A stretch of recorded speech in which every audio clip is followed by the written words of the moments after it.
There's something in the heart of God that He always wants to meet with His people. And that's exactly what He did in what we know of as the Tabernacle. My name is Chris Montgomery, pastor at Fraser Church, and thank you for joining us on this 8-week journey as we learn how to enter His presence.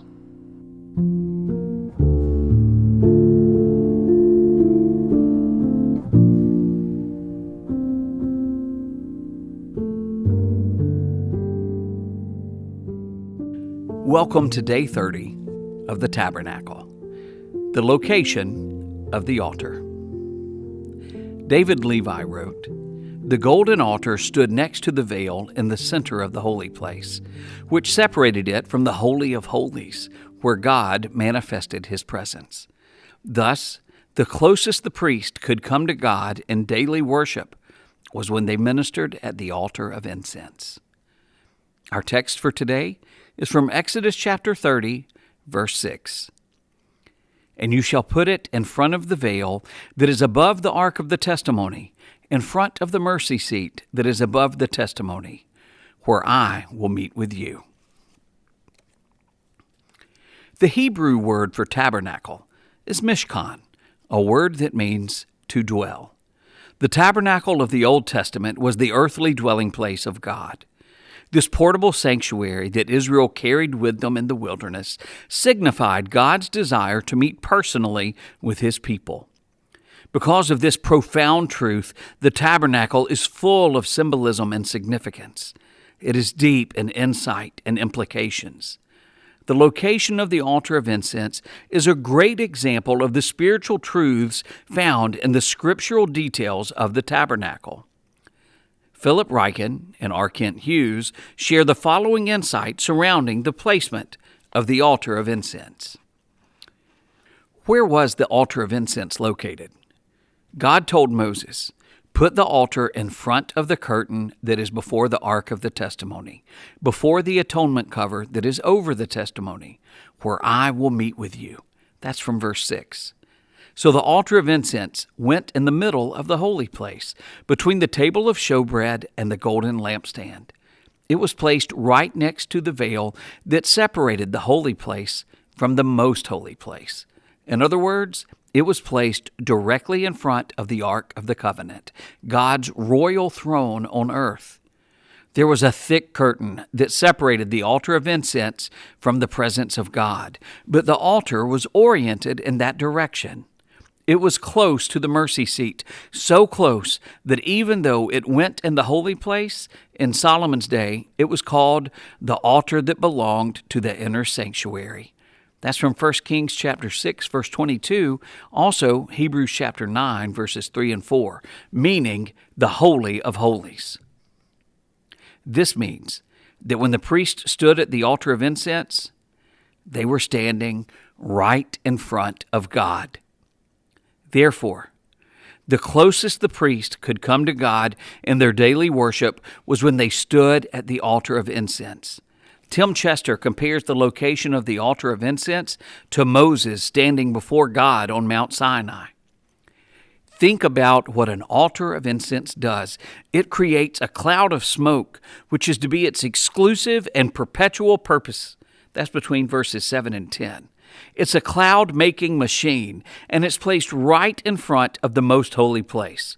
So it envelops the most holy place, the place where God meets with the priest in a cloud of incense.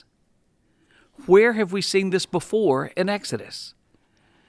On the morning of the third day, there was a thunder and lightning with a thick cloud over the mountain. Mount Sinai was covered with smoke because the Lord descended on it in fire. The smoke billowed up from it like smoke from a furnace.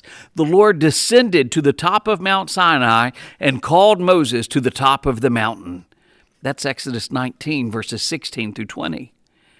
The altar of incense is replicating the experience of Mount Sinai. The altar of incense creates a cloud of smoke as a picture of the cloud on Mount Sinai. This is the cloud into which God descended and through which Moses ascended to come before God. The tabernacle replicates and perpetuates the experience of Mount Sinai. God says, See that you make them according to the pattern shown you on the mountain. That's from Exodus 25, verse 40. As Moses met with God on Mount Sinai, priests could meet with God at the altar of incense in the tabernacle. The location and symbolism of this altar of incense pointed to how close God desires to be to those who serve Him. As previously stated, the altar of incense was the closest tabernacle furniture to the Ark of the Covenant. As we will see later in our study, the Ark of the Covenant is where God's presence dwelled in the Old Testament.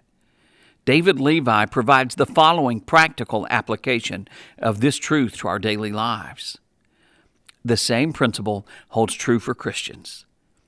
The closest we can come to God is through prayer.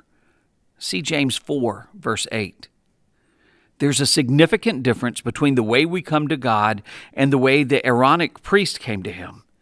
Today, there is no veil separating us from the throne of God as there was in the tabernacle. The veil was rent at the crucifixion of the Lord, giving us direct access to the throne of God through the veil of Christ's flesh and by way of His shed blood.